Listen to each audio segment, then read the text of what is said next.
Pernah gak sih ngerasa kalau aturan keamanan di setiap bandara itu kok beda-beda? Nah, hari ini kita bakal bedah tuntas. Kenapa itu bisa terjadi dan gimana sebuah peraturan baru dari pemerintah Indonesia bakal mengubah total cara kita memandang keamanan penerbangan. Tujuannya cuma satu, bikin setiap perjalanan kita lewat udara jadi jauh lebih aman.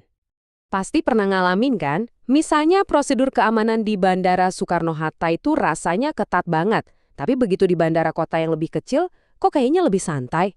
Kenapa ya bisa begitu? Ternyata di balik itu semua ada sistem yang direncanain dengan sangat matang. Jawaban dari semua perbedaan itu ternyata ada di dalam sebuah peraturan pemerintah yang baru aja keluar. Peraturan ini bisa dibilang secara fundamental mengubah pendekatan keamanan di seluruh bandara Indonesia. Yuk kita lihat apa aja sih isinya dan apa dampaknya buat kita semua yang sering bepergian. Oke, jadi kenapa sih peraturan yang lama harus diganti? Gampangnya gini, dunia penerbangan itu dinamis banget, gak pernah berhenti bergerak. Ancaman baru terus muncul, teknologi makin canggih, dan standar keselamatan internasional juga terus diupdate. Mau nggak mau, Indonesia harus ikut beradaptasi biar nggak ketinggalan. Jadi ini bukan revolusi total ya, tapi lebih ke evolusi yang sangat-sangat penting.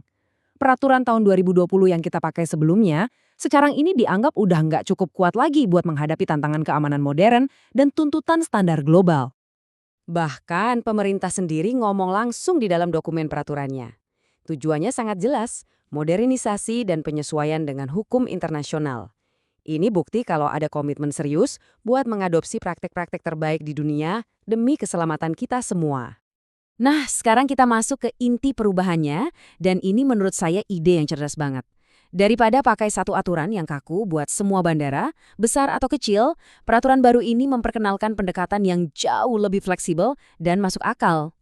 Inilah dia terobosannya, sistem keamanan berbasis resiko.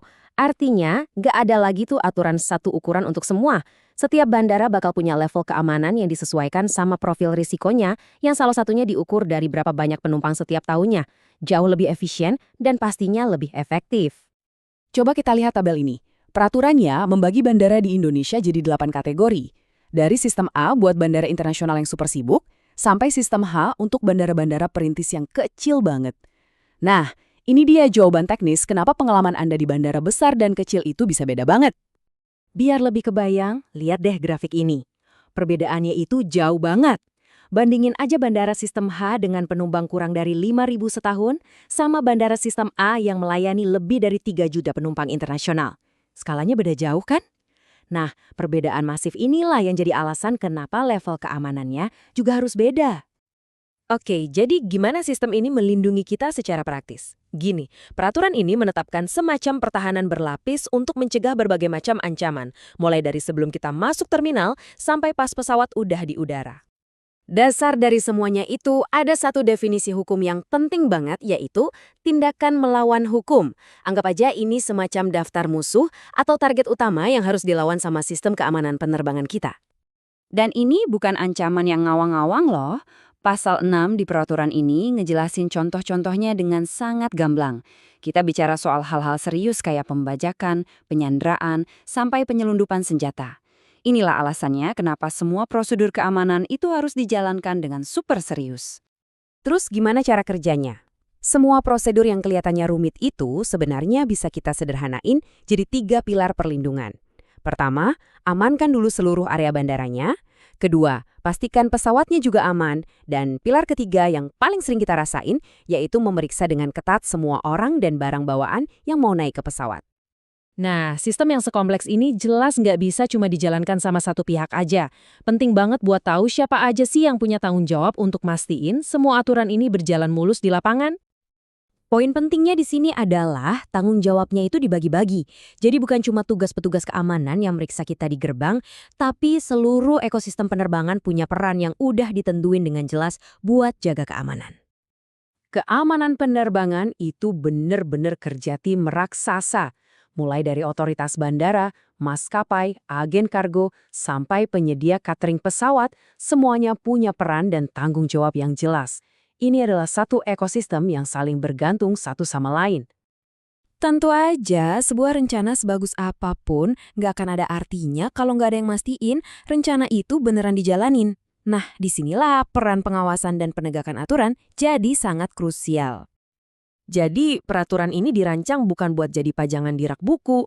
Ada sistem yang melekat di dalamnya untuk memastikan kepatuhan, dan semuanya diawasi langsung oleh Direktorat Jenderal Perhubungan Udara. Proses pengawasannya pun berlapis dan ketat. Pertama, setiap operator wajib ngelakuin audit internal alias ngecek diri sendiri.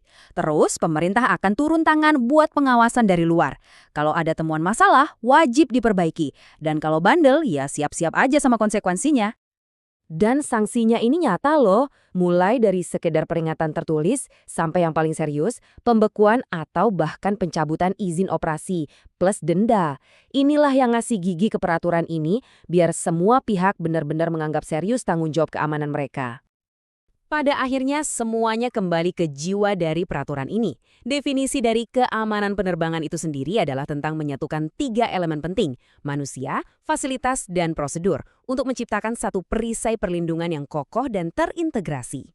Jadi, apa intinya dari pembahasan kita kali ini? Sederhananya, di balik layar, Indonesia lagi membangun sistem keamanan penerbangan yang lebih cerdas, lebih responsif, dan pastinya sejalan dengan standar global. Semuanya demi satu tujuan, memastikan setiap kali kita terbang, perjalanan kita itu seaman mungkin. Ini membawa kita ke pertanyaan penutup. Peraturan ini adalah jawaban untuk tantangan hari ini. Tapi kita tahu, ancaman di masa depan itu akan selalu baru dan nggak bisa ditebak. Jadi pertanyaannya sekarang adalah, seberapa cepat sistem ini bisa beradaptasi untuk terus menjaga kita tetap aman di tahun-tahun yang akan datang?